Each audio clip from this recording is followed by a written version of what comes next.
ಗುರುರ್ಬ್ರಹ್ಮ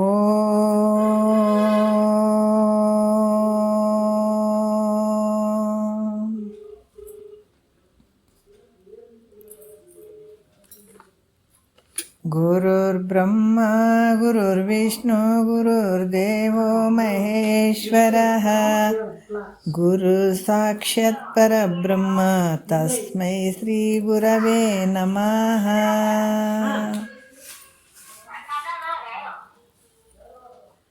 ಧ್ಯಾನ ಮೂಲೋ ಗುರುಮೂರ್ತಿ, ಪೂಜ್ಯ ಮೂಲೋ ಗುರುಪಾದ, ಮಂತ್ರ ಮೂಲೋ ಗುರುವಾಕ್ಯ, ಮುಕ್ತಿ ಮೂಲೋ ಗುರುಕೃಪಾಃ. ಶ್ರೋತ್ರಿಯ ಬ್ರಹ್ಮನಿಷ್ಠ ಸದ್ಗುರು ಬಸವಾನಂದರ ಪಾದಕಮಲಗಳಿಗೂ ಹಾಗೂ ಅವರ ಪ್ರತಿರೂಪದಂಥ ನಿಜಗುಣಪ್ಪನವರ ಪಾದಕಮಲಗಳಿಗೂ ನನ್ನ ದೀರ್ಘದಂಡ ಪ್ರಣಾಮಗಳನ್ನು ಸಲ್ಲಿಸುತ್ತಾ, ಸದ್ಗುರು ಮಾರ್ಥಂಡ ಸಾಬಯ್ಯ ಸದ್ಗುರುಗಳ ಪಾದಕಮಲಗಳಿಗೂ ಹಾಗೂ ರಾಯಪ್ಪ ಸದ್ಗುರುಗಳ ಪಾದಕಮಲಗಳಿಗೂ ನನ್ನ ದೀರ್ಘದಂಡ ಪ್ರಣಾಮಗಳನ್ನು ಸಲ್ಲಿಸುತ್ತಾ, ಗುರು ಸ್ವರೂಪರಾದಂಥ ನನ್ನ ಪತಿದೇವರಿಗೂ ಕೂಡ ನನ್ನ ದೀರ್ಘದಂಡ ಪ್ರಣಾಮಗಳನ್ನು ಸಲ್ಲಿಸುತ್ತಾ, ಮನದಲ್ಲಿ ಸ್ಮರಿಸಿಕೊಳ್ಳುತ್ತಾ, ತಮ್ಮೆಲ್ಲರಿಗೂ ವಂದಿಸುತ್ತಾ, ಇದರಲ್ಲಿ ಸ್ವಲ್ಪ ಸೌಂಡ್ ಬರ್ತದೆ ಈ ಫೋನಲ್ಲಿ, ಇರಲಿ ಅಂತ ನೋಡೋಣ.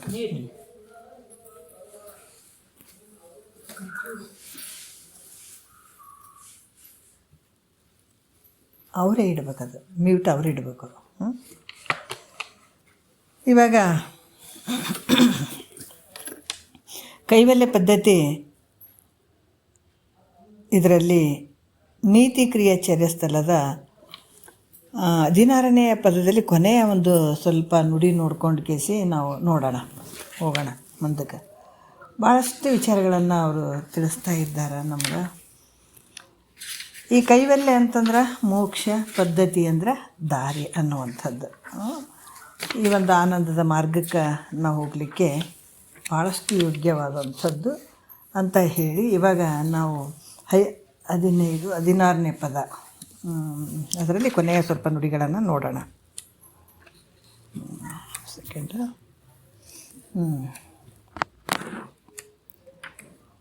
ಇಲ್ಲಿ ಭಾಳಷ್ಟು ವಿಚಾರಗಳನ್ನು ನಿಜಗುಂಡ್ರು ನಮ್ಗೆ ಹೇಳ್ತಾ ಇದ್ದಾರೆ.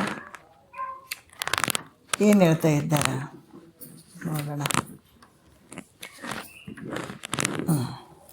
ಜಾಣನು 16ನೇ ಪದದಲ್ಲಿ ಹೇಳ್ತಾ ಇದ್ದಾರೆ. 16ನೇ ಪದದ ಒಂದು ಸ್ವಲ್ಪ ಕೊನೆಯ ನುಡಿ ನೋಡ್ಕೊಂಡು ನೋಡೋಣ. ಜಾಣನು ಲೌಕಿಕ ಪರಮಾರ್ಥವೆರಡನ್ನು ಮಾಡದೆ ಕೂಡಿ ನಡೆಸುತ್ತಿಹ ನಿಂತು ಅಂತ ಹೇಳ್ತಾ ಇದ್ದಾರೆ. ನಿನ್ನೆಯ ವಿಚಾರ, ಮೊನ್ನೆಯ ವಿಚಾರದಲ್ಲಿ ಕೂಡ ಬಂದಿದ್ದಾವ. ಇಲ್ಲಿ ಕಡು ಜಾಣ, ಕಡು ದಡ್ಡ ಅಂತನ್ನುವಂಥದ್ದು. ಜಾಣ ಮಾತ್ರ ಇವೆರಡನ್ನು ಮಾಡ್ತಾನೆ. ಕಡು ದಡ್ಡ ಅಂತಂದ್ರೆ ಭಾಳಷ್ಟು ಸಂಸಾರದಾಗ ಮುಳುಗಿರ್ತಾನತ್ತ. ತನ್ನ ಅರಿವು ಇರಂಗಿಲ್ಲ, ಮಂದಿ ಅರಿವು ಇರಂಗಿಲ್ಲ, ನಾನು ಅದಕ್ಕೆ ಬಂದಿನಂತ ಅರಿವು ಇರಂಗಿಲ್ಲ, ನಾ ಏನನ್ನ ಪಡ್ಕೊಳ್ಬೇಕನ್ನುವಂಥವ್ರು ಇರೋಂಗಿಲ್ಲ. ಬರೀ ಮಿಥ್ಯವಾಗಿರುವಂಥ ಸಂಸಾರವನ್ನು ನಂಬಿ ಅದರಲ್ಲೇ ತಲ್ಲೀನಾಗಿರ್ತಾನಲ್ಲ, ಅದಕ್ಕೆ ಕಡು ದಡ್ಡ ಅಂತ ಹೇಳ್ತಾರೆ. ಬರೀ ಸಂಸಾರದಲ್ಲಿ ಮುಳುಗಿರ್ತಾನತ್ತ, ಅದಕ್ಕೆ ಕಡು ದಡ್ಡ ಅಂತ ಹೇಳ್ತಾರೆ. ಇನ್ನು ಸಂಸಾರ ಏನು ಬೇಡಪ್ಪ, ನಮಗೆ ಪರಮಾರ್ಥ ಒಂದೇ ಸಾಕು ಅಂತ ಈ ಭಾವ ಇಟ್ಕೊಂಡು ಇದನ್ನು ಮಾಡ್ಕೊಳ್ಳುವಂಥವ್ರಿಗೆ ಕಡು ಜಾಣರು ಅಂತ ಹೇಳ್ತಾರೆ. ಮತ್ತು ಈಗ ಜಾಣ ಅಂತ ಮಹಾತ್ಮರು ಈ ಶಬ್ದವನ್ನು ಹೇಳಿದ್ದಾರೆ. ಯಾರಿಗೆ ಹೇಳಿದ್ದಾರೆ ಅಂತಂದ್ರೆ, ಜಾಣನು ಲೌಕಿಕ ಪಾರಮಾರ್ಥ ಅಂದರೆ ಪರಮಾರ್ಥ ಎರಡನ್ನೂ ಬಿಡದೆ ನಡೆಸ್ತಾ ಇರ್ತಾನೆ. ಇದಕ್ಕೆ ದೃಷ್ಟಾಂತ ಕೂಡ ನಿನ್ನೆ ಕೆಲವು ವಿಚಾರಗಳು ಬಂದಾವೆ. ಅದಕ್ಕೆ ಈಗ ನಾವು 3ನೇ ನುಡಿಯಿಂದ ನೋಡೋಣ. ಏನು ಹೇಳಿದ್ದಾರೆ ಅಂತಂದ್ರೆ, ಪರನ ಸಂಘದ ಸೊಗಸನು ಮರೆಯದೆ ನಿಜ ಪುರುಷ ನೋಡು ಹೊಂದುವ ಪುಂಚಲಿಯಂತೆ ಗುರು ಶಂಭುಲಿಂಗದ ನೆನಹು ನೆಲೆಸಿ ಬಾಹ್ಯ ಪರಿಕರದ ಅಭಿರತಿಯನ್ನು ಪಿಂಗದಿಹನು ಅಂತ ಮಹಾತ್ಮರು ಭಾಳ ಅದ್ಭುತವಾಗಿ ಹೇಳ್ತಾ ಇದ್ದಾರೆ ನಮಗೆ. ಏನು ಹೇಳ್ತಾ ಇದ್ದಾರೆ ಅಂತಂದರೆ, ಸದ್ಗುರುಗಳ ಹೇಳಿದ್ದನ್ನು, ಇನ್ನು ಮನುಷ್ಯ ಆದಂಥವ ಸದ್ಗುರು ಹೇಳಿದ್ದನ್ನು ತಿಳ್ಕೊಂಡು ಮುಕ್ತ ನಾವು ಆಗಬೇಕಾದ್ರೆ ಮತ್ತು ಒಳ್ಳೆ ಸೂಕ್ಷ್ಮ ಬುದ್ಧಿ ಬೇಕಾಗ್ತದೆ. ಭಾಳ ಸೂಕ್ಷ್ಮ ಬುದ್ಧಿ ಬೇಕಾಗ್ತದೆ. ಅದಕ್ಕೆ ಇಲ್ಲಿ ಕರ್ಮ ಉಪಾಸನೆಗಳು ಅಂದ್ರೆ, ಈಗ ನೀರು ನಾವು ಹಂಗೆ ಕುಡಿದ್ರೆ ಏನಾಗ್ತದೆ, ಇಲ್ಲರಿ ಸ್ವಲ್ಪ ಫಿಲ್ಟ್ರ್ ನೀರು ಬೇಕು ಅಂತ ಹೇಳ್ತೀವಿ, ಅದು ಕುಡಿಲಿಕ್ಕೆ ಯೋಗ್ಯ ಅಂತ ಹೇಳ್ತೀವಿ. ಆದರೆ ಹಂಗೆ ಈ ಜ್ಞಾನಕ್ಕೆ ನಾವು ಬರಬೇಕಂದ್ರೂ ಕೂಡ ಇಲ್ಲಿ ಫಿಲ್ಟ್ರ್ ಆಗ್ತಾ ಬರ್ತದೆ. ಕರ್ಮ ಉಪಾಸನೆಗಳೆಲ್ಲ ಮಾಡಿ ಮಾಡಿ ಮಾಡಿ ಅವೆಲ್ಲವುಗಳನ್ನು ಬಿಟ್ಕೊಂಡು ಮೇಲ್ಗಡೆ ಬರುವಂಥದ್ದಾಗ್ತದೆ ಜ್ಞಾನವನ್ನು ಪಡ್ಕೊಳ್ಬೇಕಾದ್ರೆ. ಅದಕ್ಕೆ ಸೂಕ್ಷ್ಮ ಬುದ್ಧಿ ಬೇಕಾಗ್ತದೆ. ಅದು ನನ್ನಲ್ಲಿಲ್ಲಲ್ಲ, ಏನು ಮಾಡಲಿ ಅಂತಂದ್ರೆ ಅವ್ರು ಹೇಳ್ತಾರೆ ಪರಮಾತ್ಮನಲ್ಲಿ ಭಕ್ತಿಯನ್ನಾದ್ರೂ ಮಾಡಂತ ಹೇಳ್ತಾರೆ ಅವರು. ಅಷ್ಟು ಸೂಕ್ಷ್ಮ ಬುದ್ಧಿ ಬೇಕು, ನನ್ನನ್ನು ತಿಳ್ಕೊಳ್ಬೇಕು, ಶ್ರವಣ ಮಾಡಬೇಕು, ಮನನ ಮಾಡಬೇಕು, ನಿಧಿಧ್ಯಾಸನ ಮಾಡಬೇಕು, ಇವೆಲ್ಲ ಮಾಡಬೇಕು ನಿಜ. ಆದ್ರೆ ಅದು ನನ್ನಲ್ಲಿಲ್ಲಲ್ಲ, ಏನು ಮಾಡಲಿ ಅಂದರೆ ಅಟ್ಲೀಸ್ಟ್ ಪರಮಾತ್ಮನಲ್ಲಿ ಭಕ್ತಿಯನ್ನಾದ್ರೂ ಮಾಡು. ಅದರಿಂದ ಪರಮಾತ್ಮನ ಕೃಪೆ ನಿನ್ನ ಮ್ಯಾಲೆ ಆಗಿ ಇಂಥ ಒಂದು ಮೋಕ್ಷದ ಒಂದು ಸ್ಥಿತಿ ನಿನಗೆ ಆಗ್ತದ. ಅದಕ್ಕೆ ಈ ರೀತಿ ಭಕ್ತಿಯನ್ನಾದ್ರೂ ಮಾಡಿ ಮುಕ್ತಿಯನ್ನು ಹೊಂದುವಂಥದ್ದನ್ನು ಈಗ ಮುಂದಿನ ವಿಚಾರದಲ್ಲಿ ಅವರು ಇದನ್ನು ಹೇಳ್ತಾರೆ. ಹೇಗೆ ಹೇಳ್ತಾರ ಅಂದ್ರೆ, ಪರನ ಸಂಘದ ಸೊಗಸನು ಮರೆಯದೆ ನಿಜ ಪುರುಷನೋಳು ಹೊಂದುವ ಪುಂಚಲಿಯಂತೆ ಗುರುಶಂಭುಲಿಂಗದ ನೆನಹು ನೆಲೆಸಿ ಬಾಹ್ಯ ಪರಿಕರದ ಅಭಿರತಿಯನ್ನು ಪಿಂಗದಿಹೆನು ಅಂತ ಹೇಳಿದ್ರು. ಪರಸಂಗದ ಅಂದ್ರೆ ಪರಪುರುಷನ ಸಂಗತಿ ಅನ್ನುವಂಥದ್ದು. ಮನುಷ್ಯ ಸಂಸಾರದಲ್ಲಿ ಈ ಕರ್ಮ ಆಗಲಿ ಅಥವಾ ಜ್ಞಾನ ಆಗಲಿ ನಮ್ಗೆ ಆಗಂಗಿಲ್ಲ ರೀ ಮಾಡೋಕೆ. ಭಾಳ ಕಷ್ಟದ್ದೈತ್ರಿ. ಈಗ ನಮ್ಗೆ ಸಂಸಾರದಲ್ಲಿ ಇದು ಯಾವುದು ಮಾಡೋಕ್ಕಾಗಂಗಿಲ್ಲ ಅಂತಂದ್ರೆ ಸುಲಭವಾಗಿ ಸಾಧ್ಯ ಆಗಿರುವಂಥದ್ದು ಯಾವುದಂದ್ರೆ ಭಕ್ತಿಯರ ಮಾಡೋದು. ಇದು ಸುಲಭ ಆಗಿರುವಂಥದ್ದು. ಇದು ಎಲ್ಲಿ ಬೇಕಲ್ಲಿ ಭಕ್ತಿ ಮಾಡುವಂಥದ್ದು. ಅದಕ್ಕೆ ಹಿಂಗಾರ ಮಾಡು. ಭಕ್ತಿಯನ್ನು ಮಾಡಿದರೂ ಕೂಡ ಈ ಭಕ್ತಿಯನ್ನು ಮಾಡಿ ಮುಕ್ತಿಯನ್ನು ಪಡಿ ಅನ್ನುವಂಥ ವಿಚಾರವನ್ನು ಹೇಳ್ತಾರೆ ಅವರು. ಭಕ್ತಿಯನ್ನು ಹೆಂಗೆ ಸಾಧಿಸ್ಬೇಕ್ರಿ? ಕೆಲವು ವಿಚಾರಗಳು ನಮಗೆ ಬರ್ತಾವೆ. ಈ ಭಕ್ತಿಯನ್ನು ಹೆಂಗೆ ಮಾಡಬೇಕ್ರಿ? ಅನನ್ಯ ಪ್ರೇಮದಿಂದ ಕೂಡಿ ಪರಮಾತ್ಮನ ಒಂದು ಧ್ಯಾನ ಮಾಡಬೇಕು, ಚಿಂತನ ಮಾಡಬೇಕು. ಚಿಂತೆ ಅಲ್ಲ, ಚಿಂತನ. ಚಿಂತೆ ಭಾಳಷ್ಟು ತೊಂದರೆ ಕೊಡ್ತದೆ ಮನಸ್ಸಿಗೆ, ಶರೀರಕ್ಕೆ ರೋಗ ಬರ್ತಾವೆ ಚಿಂತೆ ಮಾಡೋದ್ರಿಂದ. ಆದರೆ ಚಿಂತನ ಆರೋಗ್ಯ. ಭಗವಂತನ ಒಂದು ಚಿಂತನ, ಪರಮಾತ್ಮನ ಒಂದು ಧ್ಯಾನ, ಚಿಂತನ ಇವು ಮಾಡಬೇಕಾಗ್ತದೆ. ಇದಕ್ಕೆ ರೊಕ್ಕ ಪಕ್ಕ ಬೇಕನ್ನ? ಏನೋ ಒಂದು ಅಂಗಡಿ ಇಡಬೇಕ್ರಿ, ಏನೋ ಒಂದು ಸಾಮಾನು ತೊಗೊಳ್ಬೇಕ್ರಿ, ಏನೋ ಒಂದು ಖರೀದಿ ಮಾಡ್ಬೇಕು, ಅದಕ್ಕೆಲ್ಲ ರೊಕ್ಕ ಅದು ಬೇಕಾಗ್ತದೆ, ಬಂಡವಾಳ ಬೇಕಾಗ್ತದೆ. ಆದರೆ ಈ ಭಕ್ತಿಗೆ ರೊಕ್ಕ ಬೇಕನ್ನ? ಏನಿಲ್ಲ ನೋಡ್ರಿ, ಏನೇನು ಬೇಕಾಗಿಲ್ಲ. ಯಾಕಂದ್ರೆ ಅನನ್ಯ ಪ್ರೇಮದಿಂದ ಕೂಡಿ ಪರಮಾತ್ಮನ ಧ್ಯಾನ, ಈ ಚಿಂತನ ಇದನ್ನು ಮಾಡಬೇಕಾದ್ರೆ ಯಾವ ರೊಕ್ಕ ಬೇಕಾಗಿಲ್ಲ, ಆಸ್ತಿ ಬೇಕಾಗಿಲ್ಲ, ದ್ರವ್ಯ ಯಾವುದು ಬೇಕಾಗಿಲ್ಲ. ಮತ್ತು ವಿಶೇಷವಾದ ಬುದ್ಧಿಯೂ ಇದಕ್ಕೆ ಬೇಕಾಗಿಲ್ಲ. ಜ್ಞಾನದ ಗೂಢಾರ್ಥವನ್ನು ತಿಳ್ಕೊಳ್ಬೇಕಾದ್ರೆ ಇದು ಜ್ಞಾನ ಹೆಂಗೈತೆ ಅಂದ್ರೆ ಭಾಳಷ್ಟು ಗೂಢಾರ್ಥ ಐತಿ ಇದಕ್ಕೆ. ಒಂದು ಶಬ್ದಗಳು ತಿಳಿಬೇಕಾದ್ರೂ ಗುರು ಕೃಪನೇ ಇರಬೇಕಾಗ್ತದೆ. ಅದಕ್ಕೆ ವೇದ ಕೃಪಾ, ಅಂತಃಕರಣ ಕೃಪಾ, ಈಶ್ವರ ಕೃಪಾ, ವೇದ ಕೃಪಾ, ಅಂತಃಕರಣ ಕೃಪಾ, ಇವು 4 ಕೃಪೆಗಳ ಬಗ್ಗೆ ಹೇಳ್ತಾರೆ. ಈ ಯಾವ ರೀತಿ ಅಂತಃಕರಣ ಕೃಪಾ, ಗುರು ಕೃಪಾ, ಈಶ್ವರ ಕೃಪಾ, ವೇದ ಕೃಪಾ, ಇವು ಬೇಕಾಗ್ತದೆ. ಅದ್ರ ಒಳಗಡೆ ವಿಚಾರಗಳನ್ನು ತಿಳ್ಕೊಬೇಕಾದಾಗ ಇವು ಬೇಕಾಗ್ತವೆ. ಆ ಗೂಢಾರ್ಥ ಇರ್ತಾವಲ್ಲ. ಮತ್ತು ಇಷ್ಟು ಕಠಿಣವಾದಂಥದ್ದು ನಮಗೆ ತಿಳಿಯೋಕೆ ಆಗಂಗಲ್ರಿ ಅಂತಂದಾಗ ಇದಕ್ಕೆ ಅಂಥ ಸೂಕ್ಷ್ಮತೆ ಬುದ್ಧಿ ಬೇಕಾಗಿಲ್ಲಪ್ಪ. ನೀನು ಭಾಳಷ್ಟು ಅನನ್ಯ ಭಕ್ತಿ ಮಾಡಿದ್ದೆ ಆದ್ರೆ ನೀನು ಇಂಥ ಒಂದು ದಾರಿ ಖಂಡಿತ ನೀ ಬರ್ತಿದ್ದೆ, ನಿನಗೆ ಸಿಗ್ತದಂಥ ಫಲಗಳು ಅಂತ ಹೇಳ್ತಾರೆ ಅವರು. ಇಂಥ ಭಕ್ತಿಯನ್ನು ಮಾಡೋದು ಸಂಸಾರದಲ್ಲಿ ಹೆಂಗಾಗ್ತದ್ರಿ? ಅನನ್ಯ ಭಕ್ತಿ ಅಂತ ಹೇಳ್ತಾರೆ ಅವರು. ಭಾಳಷ್ಟು ಪ್ರೇಮದಿಂದ ಕೂಡಿದಂಥ ಅನನ್ಯ ಭಕ್ತಿಯನ್ನು ಮಾಡು ಅಂತ ಹೇಳಿದ್ದಾರೆ ಅವರು. ಅದಕ್ಕೆ ಅವ್ರು ಹೇಳ್ತಾರೆ, ಇಂಥ ಭಕ್ತಿಯನ್ನು ಮಾಡುವಂಥದ್ದು ಸಂಸಾರದಲ್ಲಿ ಹೆಂಗಾಗ್ತದೆ, ನನಗೆ ಆಗ್ತದೇನು ಅಂದ್ರೆ ಆಗಂಗಿಲ್ಲ ಅಂತ ಅಂದರೆ ಅದಕ್ಕೆ ಹೇಳ್ತಾರೆ ಅವರು. ನೋಡ್ರಿ, ಕೆಲವೊಂದು ಭಾಳಷ್ಟು ಅದ್ಭುತವಾದಂಥ ಒಂದು ದೃಷ್ಟಾಂತಗಳು ಕೊಡ್ತಾರೆ. ಮತ್ತು ನಿಜವಾಗ್ರಿ ಹಿಂಗೆ ಕೊಟ್ಟಾರಲ್ರಿ ದೃಷ್ಟಾಂತ, ಹಿಂಗೆ ಕೊಡ್ತಾರಲ್ರಿ, ಇಂಥ ಒಂದು ಉದಾಹರಣೆ ಹೇಳುತ್ತಲ್ರಿ ಅಂತ ಅನ್ನಂಗಿಲ್ಲ. ಯಾಕಂದ್ರೆ ಎಲ್ಲವನ್ನ ಮೀರಿರ್ತಾರೆ ಅವರು. ಯಾವುದೇ ಶರೀರ, ಜಗತ್ತು ಅವೆಲ್ಲವನ್ನು ಮೀರಿ ಕೆಲವೊಂದು ದೃಷ್ಟಾಂತಗಳನ್ನು ಕೊಡ್ತಾರೆ ಅವರು. ಹೆಂಗೆ ಕೊಡ್ತಾರೆ ಅಂದರೆ, ಒಬ್ಬ ವ್ಯಭಿಚಾರಿ ಸ್ತ್ರೀ ಗಂಡನ ಜೊತೆ ಇರ್ತಾಳೆ. ಇದ್ದರೂ ಕೂಡ ಆತನ ಜೊತೆ ಇದ್ದರೂ ಕೂಡ ಮನೆ ಕೆಲಸಗಳನ್ನೆಲ್ಲ ಮಾಡ್ತಿರ್ತಾಳೆ. ಆದ್ರೆ ಮನಸ್ಸು ಮಾತ್ರ ಪರಪುರುಷನಲ್ಲಿ ಇಟ್ಟಿರ್ತಾಳೆ. ಆ ಕಡೆ ಮನಸ್ಸು ಹೆಂಗೆ ತನ್ನ ಒಂದು ಚಿತ್ತ ಎಲ್ಲ ಆ ಒಂದು ಬೇರೆ ವ್ಯಕ್ತಿ ಮೇಲೆ ಹೆಂಗೆ ಇಟ್ಟಿರ್ತಾಳೋ ಅದೇ ರೀತಿ. ಯಾಕಂತಂದ್ರೆ ಅಲ್ಲಿ ಆಕೆ ಯಾವ ರೀತಿ ಮಾಡ್ತಾ ಇರ್ತಾಳ ಅದೇ ರೀತಿ ಕೂಡ ಜಾಣನಾದಂಥ ಪುರುಷ ಜಗತ್ತಿನ ವಿಷಯಗಳ ಮೇಲೆ ಪ್ರೇಮವನ್ನು ಕೂಡ ಮಾಡ್ತಾಳಾಕೆ. ವಿಷಯಗಳ ಮೇಲೆ ಪ್ರೇಮವನ್ನು ಬಿಡದೆ ಅವುಗಳಿಂದ ಕೂಡಿಕೊಂಡು ಅನೇಕ ಪ್ರಕಾರವಾದಂಥ ವ್ಯವಹಾರಗಳು ಕೂಡ ಮಾಡ್ತಾನತ. ನೋಡ್ರಿ, ಆತ ಏನು ಮಾಡ್ತಾನೆ, ಜಗತ್ತಿನಲ್ಲಿ ವಿಷಯಗಳ ಮೇಲೆ ಪ್ರೇಮನೂ ಮಾಡ್ದಂಗೆ ಮಾಡ್ತಾನೆ, ಮತ್ತು ಆ ಪ್ರಕಾರವಾದಂಥ ಅನೇಕ ವ್ಯವಹಾರವನ್ನು ಮಾಡ್ತಾ ಇರ್ತಾನೆ. ಆದರೂ ಕೂಡ ಆತನ ಮನಸ್ಸಿನ ವೃತ್ತಿ ಎಲ್ಲಿ ಇರ್ತದಪ್ಪ ಅಂದ್ರೆ ಪರಮಾತ್ಮನ ಸ್ಮರಣೆಯಲ್ಲಿ ಇರ್ತದ, ಹಿಂಗಿರ್ತದ ಅಂತ ಹೇಳ್ತಾರೆ ಅವರು. ಅಲ್ಲೇ ಇಟ್ಟಿರ್ತಾನೆ. ಏನೇ ಮತ್ತು ಬಿಟ್ಟನೇನು ಸಂಸಾರ ಅಂದರೆ ಸಂಸಾರ ಮಾಡಾಕತ್ತಾನ, ಮತ್ತು ಹೆಂಡ್ತಿ ಮಕ್ಕಳ ಮೇಲೆ ಪ್ರೀತಿ ತೋರ್ಸಕತ್ತಾನ. ನೋಡಿರಿ ಏನು ವಿಷಯಗಳನ್ನು ಹೇಳುತ್ತಾರೆ ಅವರು. ಅತೇನಾದರೂ ಬಿಟ್ಟನೇನು ಇಲ್ಲ, ಹೆಂಡ್ತಿ ಮಕ್ಕಳ ಮೇಲೆ ಪ್ರೀತಿ ತೋರ್ಸಕತ್ತಾನ, ವ್ಯವಹಾರ ಮಾಡಾಕತ್ತಾನ, ತಂದು ಹಾಕಾಕತ್ತಾನ. ಆದರೂ ಮನಸ್ಸು ಮಾತ್ರ ಎಲ್ಲಿ ಇಟ್ಟಿದ್ದಾನ, ಪರಮಾತ್ಮನ ಒಂದು ಸ್ಮರಣೆಯಲ್ಲಿ ಇಟ್ಟಿದ್ದಾನ. ಈ ಪ್ರಕಾರ ಮಾಡ್ತಕ್ಕಂಥವನು ಜಗತ್ತಿನಲ್ಲಿ ಜಾಣ ಅಂತ ತಿಳಿಸ್ಕೊಳ್ತಾನೆ. ಅದಕ್ಕೆ ಭಾಳ ಮುಖ್ಯವಾಗಿರುವಂಥದ್ದು. ಹಿಂಗೆ ಮಾಡು. ಎಲ್ಲಾದ್ರೂ ಮತ್ತು ಮುಂಜಾನೆ ಚಂತನ ಹೋಗಿ ಗುಡಿ ಮುಂದೆ ಕುಂದ್ರಕ್ಕಾಗ್ತದನು? ಕೆಲವ್ರು ನೋಡ್ಬೇಕು, ಇಲ್ಲರ ಮುಂಜಾನೆ ಚಂತನ ಕುಂತ್ಕೊಂಡ್ರೆ ಆ ಭಕ್ತಿ ಆಗ್ತದನು?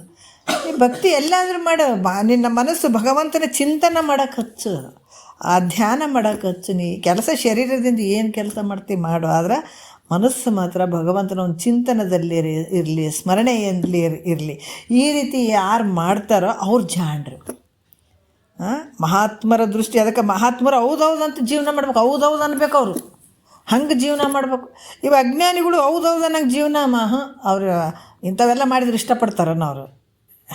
ಅವಕ್ಕೆ ಇಷ್ಟ ಆಗಂಗಿಲ್ಲ. ಅವಕ್ಕೆ ಇದನ್ನ ಯಾಕೆ ಕುಂತು ಕೇಳ್ಬೇಕಿದ್ರೆ ಏನೈತೆ, ಅದಾದ ಬಿಟ್ಟು ಯಾರು ಕುಂತು ಕೇಳ್ತಾರೆ ಅವ್ರಿಗೆ ಕಾಲು ಎಳಿತಾವೆ. ಏನು ದೊಡ್ಡ ಮಹಾತ್ಮರಾಗಿಬಿಡ್ತೀವಿ ನಂಗೆ ಕುಂತು ಕೇಳಿದ್ಗಳೇನು ಅಂತಾವೆ. ಅದಕ್ಕೆ ಅವ್ಕರ ದುಷ್ಟ ಸಂಘ ಮಾಡಬಾರ್ದು ಅಂತ ಮಹಾತ್ಮರು ಅದಕ್ಕೆ ಹೇಳೋದು. ಅವು ಸಂಸಾರ ಸ್ತ್ರೀ ಏನು ಮಾಡ್ತಾವಂತಂದ್ರೆ ಬರೀ ಅದ್ರಾಗ ಹೇಳ್ಕೊಂಬಿಟ್ಟು ಬರೀ ಅವ್ರು ಹಿಂಗೆ ಮಾಡಿದ್ರು, ಇವ್ರು ಹಿಂಗೆ ಮಾಡಿದ್ರು, ಹಂಗಾಯ್ತು ಹಿಂಗಾಯ್ತು ಚಂತನ ಮಾತಾಡ್ರಿ ಬೇಸರ ಬರೋಂಗಿಲ್ಲ. ಹಂಗೆ ಮಾತಾಡಮ್ರಿ ಒಂದು ತಾಸು ಯಾಕೆ ಅಲ್ಲಿ ಹೋಗಿ ಕುಂತು ಕಾಲ ಕಳಿತೀರಿ ಅಂತ ದೊಡ್ಡ ಮಹಾತ್ಮರಾಗಿಬಿಡ್ತಾರೆ ಅಂತ ಕಾಲು ಎಳ್ಯಕ್ಕೆ ನೋಡ್ತಾವು. ಅದಕ್ಕೆ ಮಹಾತ್ಮರು ಹೇಳ್ತಾರೆ, ಜಾಣ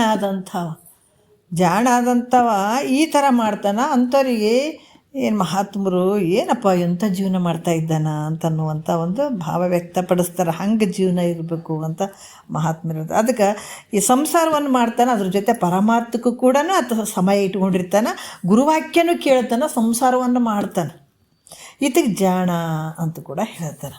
ಈ ರೀತಿ ಮಾಡುವಂಥವ್ರು. ಇದರಿಂದ ಏನಾಗ್ತದೆ, ಮನುಷ್ಯ ಸಂಸಾರದಲ್ಲಿ ಈ ರೀತಿ ಮಾಡಿದರೂ ಕೂಡ ಆತ ಮುಕ್ತಿಯನ್ನು ಹೊಂದುತ್ತಾನ ಅಂತ ಕೂಡ ಹೇಳ್ತಾರೆ ಅವರು.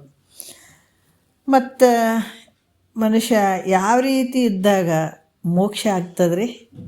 ಮೋಕ್ಷ ಹೇಳ್ತಾರೆ, ಮೋಕ್ಷಾಂಗನೆಯ ಅನ್ನುವಂಥ ಸ್ತ್ರೀ, ಮೋಕ್ಷ ಅಂಗನೆ ಸ್ತ್ರೀ, ಅದು ಮೋಕ್ಷಾಂಗನೆಯ ಸ್ತ್ರೀ ಒಲಿಬೇಕಾದ್ರೆ ಮತ್ತು ಮನುಷ್ಯ ಯಾವ ರೀತಿ ಇದ್ರೂ ಒಲಿತಾಳಾಕಿ. ನಾವು ನೋಡಬೇಕು, ಮೋಕ್ಷ ಅಂದಾಗ ಏನಾರು ಒಂದು ವಸ್ತು ಅಂದ್ಕೊಳ್ಬಾರ್ದು. ಯಾಕಂದರೆ ಯಾರು ಗುರುಗಳು ಕೊಡ್ತಾರೇನಂತ ಅಲ್ಲ, ನಮಗೆ ಬಂದಂಥ ದುಃಖದಿಂದ ಪಾರಾಗುವಂಥದ್ದೇ ಮೋಕ್ಷ. ನಮಗೇನು ಮುಕ್ತಿ ಆಯ್ತಪ್ಪ, ಜೈಲಿಗೆ ಹೋಗಿ ಬಂದೀವಿ, ಎಷ್ಟು ವರ್ಷ ಇದ್ದೀವಿ ಜೈಲ್ನಾಗ, ಈಗ ಮುಕ್ತಿ ಆಯ್ತಪ್ಪ, ಸದ್ಯಕ್ಕೆ ನಾವು ಹೊರಗೆ ಎಷ್ಟು ಆರಾಮಾಗಿ ತಿರುಗಾಡ್ಬೋದು ಅಂತ ಜೈಲ್ನಾಗ ಇದ್ದವ್ರು ಅನ್ಕೋತಾರೆ. ಅದು ಅನುಭವಿಸಿ ಬಂದವ್ರಿಗೆ ಗೊತ್ತಿರ್ತದೆ ಅದ್ರ ದುಃಖ ಎಷ್ಟೈತೆ ಅಂತೇಳಿ. ಮತ್ತು ನಾವೀಗ ಜೈಲ್ನಾಗಿದ್ದು ಬಂದರೆ ಮತ್ತು ನಮಗೆ ದುಃಖನೇ ಕಾಣವಲ್ದು. ಏನು ಮಾಡ್ತೀರಿ? ಹೌದಲ್ಲ? ಜೈಲ್ನಾಗ್ಲಿಂದ ಬಂದಂಥ ವ್ಯಕ್ತಿಗೆ ಕಡಕ್ಲವ್ರು ಏನು ನೋಡ್ತಾರೆ, ಮರ್ಯಾದೆ ಕೊಡ್ತಾರೇನ? ಸತ್ತವ ಕೆಟ್ಟ ಕೆಲಸ ಮಾಡಿಕೆ ಜೈಲಿಗೆ ಹೋಗಿ ಬಂದವನ್ರಿ, ಭಯ ಆಗ್ತದೆ ಅದನ್ನು ನೋಡಿದ್ರೆ ಅಂತ ಮೊದಲೆಲ್ಲ ಅನ್ಸುತ್ತಿದ್ರಿ. ಈಗ ಸನ್ಮಾನಗಳು ಮಾಡ್ತಾರೆ, ಇಲ್ಲ ಅಂತಿಲ್ಲ.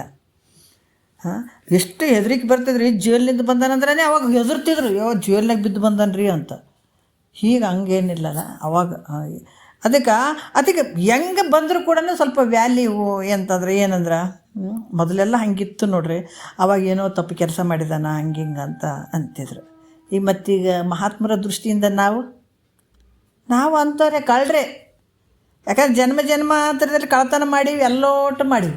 ಯಾವುದು ಶರೀರ ಹಿಡ್ಕೊಂಡು ಇಡೀ ಎಲ್ಲನೂ ಕಳ್ತನ ಮಾಡಿ ಮಾಡಿ ಮಾಡಿ ಮತ್ತು ಈ ಶರೀರವನ್ನು ತೊಟ್ಕೊಂಡು ಈ ಶರೀರ ಒತ್ತುಕೊಂಡು, ಈಗ ಒಂದು ಎತ್ತು ಅಥವಾ ಹಸುಗೆ ಅದು ಭಾಳ ದೂರ ಹೋಗ್ತದ್ರಿ ಅಂತ ಹೇಳ್ಬಿಟ್ಟು ಒಂದು ಇದು ಕಟ್ಟಿರ್ತಾರೆ ನೋಡ್ರಿ, ಕೊರಳಿ ಒಂದಿಷ್ಟು ಉದ್ದಂದು ಕಟ್ಟಿಗೆ ಥರ ಕಟ್ಟಿರ್ತಾರೆ ನೋಡ್ರಿ, ಅದಕ್ಕೆ ಏನಂತಾರೆ ಗೊತ್ತಿಲ್ಲ ನನಗೆ.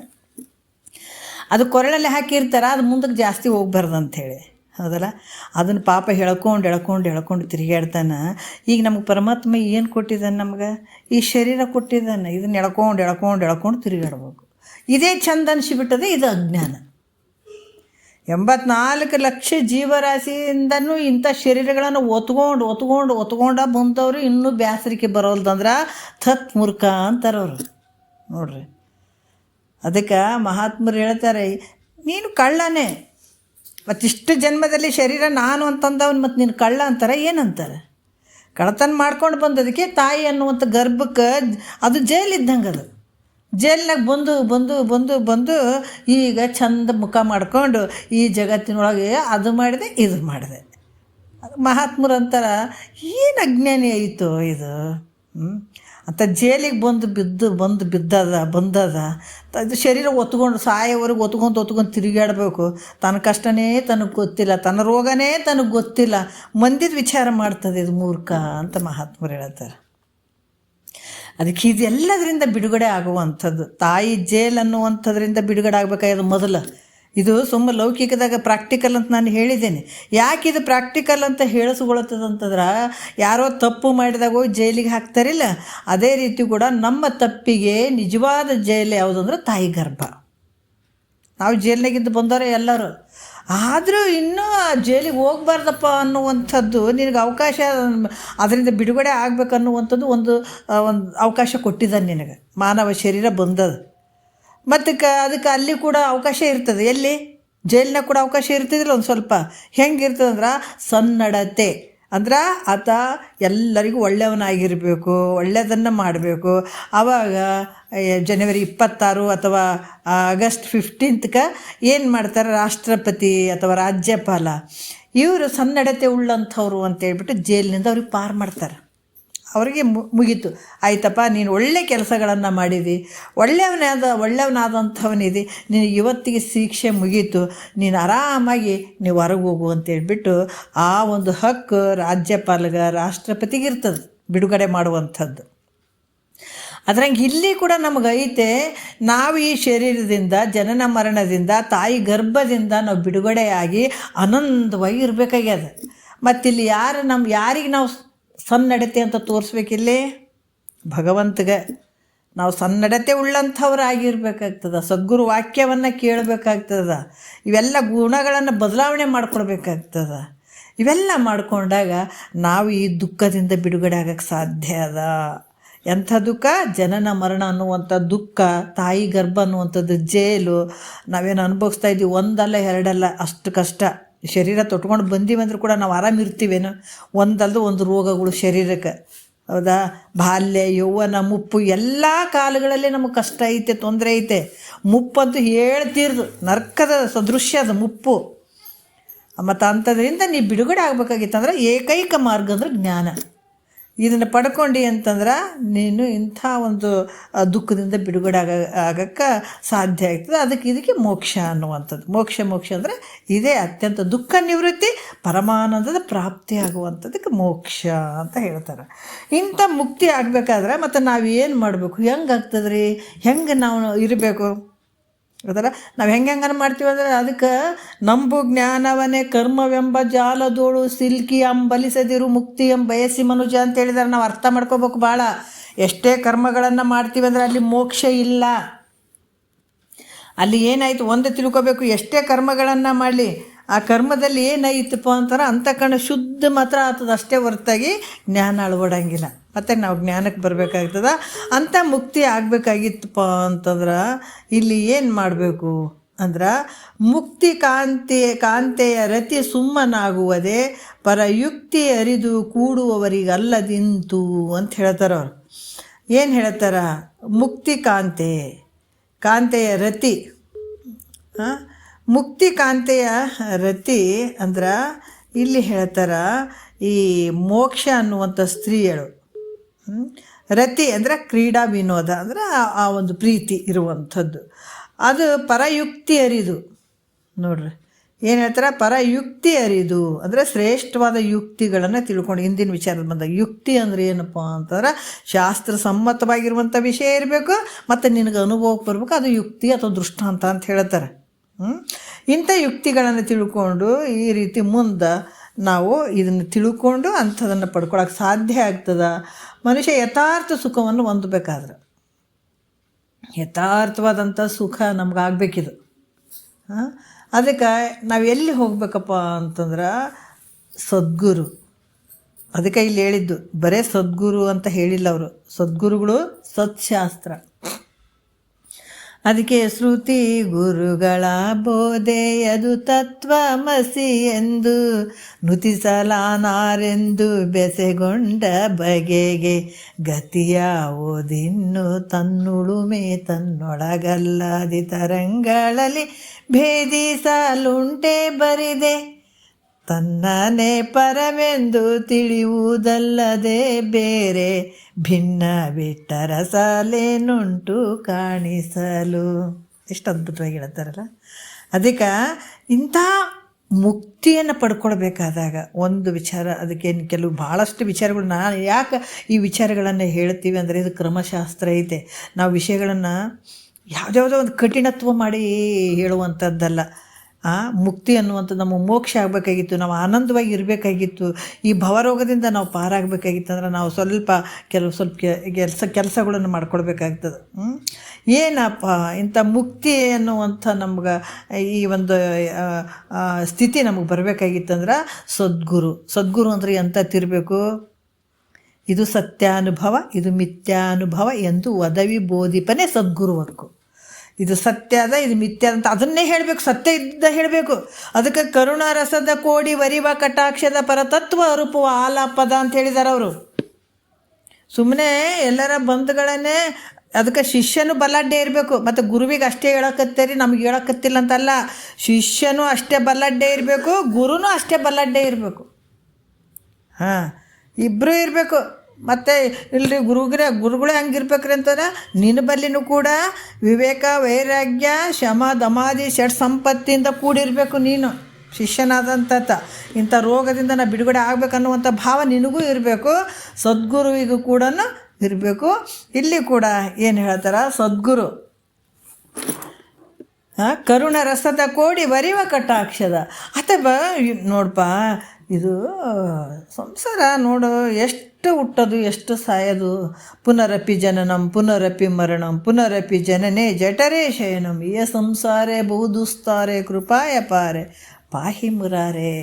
ಎಷ್ಟು ಸಲ ಹುಟ್ಟಬೇಕು, ಎಷ್ಟು ಸಲ ಸಾಯಬೇಕು. ಈ ಸಂಸಾರ ಬ್ಯಾಸರ ಬಂದೋಗ್ಯದ ಗುರುಗಳೇ, ನನಗೆ ಇದರಿಂದ ಪಾರು ಮಾಡ್ರಪ್ಪ, ಏನು ವಿಷಯ ನನಗೆ ಜ್ಞಾನವನ್ನು ಹೇಳ್ರಪ್ಪ ಅಂತ ಯಾವಾಗ ಗುರುಗಳಿಗೆ ಶರಣಾಗತನ ಆದಾಗ ಅಂಥ ಸದ್ಗುರು ಏನು ಮಾಡ್ತಾನ, ಕರುಣಾ ದೃಷ್ಟಿಯಿಂದ ನೋಡ್ತಾನತ.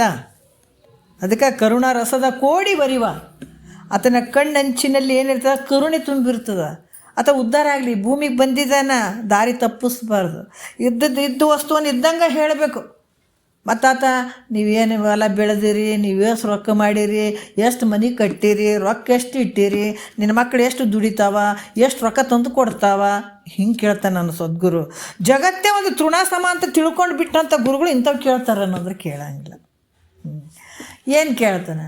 ಅಧಿಕಾರಿ ನೋಡ್ತಾನೆ ಆತ ಹೆಂಗೆ ಅದಾನ, ತಿಳ್ಕೊಳಕ್ಕೆ ಯೋಗ್ಯ ಅದಾನ ಇಲ್ಲ, ಎಷ್ಟು ವಾಕ್ಯಗಳನ್ನು ಎಷ್ಟು ನಂಬಿಕೆಯಿಂದ ತೊಗೊಳ್ತಾನ, ಇದನ್ನೆಲ್ಲ ನೋಡಿ ಸದ್ಗುರುಗಳು ಅವಾಗ ಏನು ಮಾಡ್ತಾರೆ, ತನ್ನ ಕರುಣಾ ದೃಷ್ಟಿ ಬೀರ್ತಾರೆ ಆತನ ಮೇಲೆ.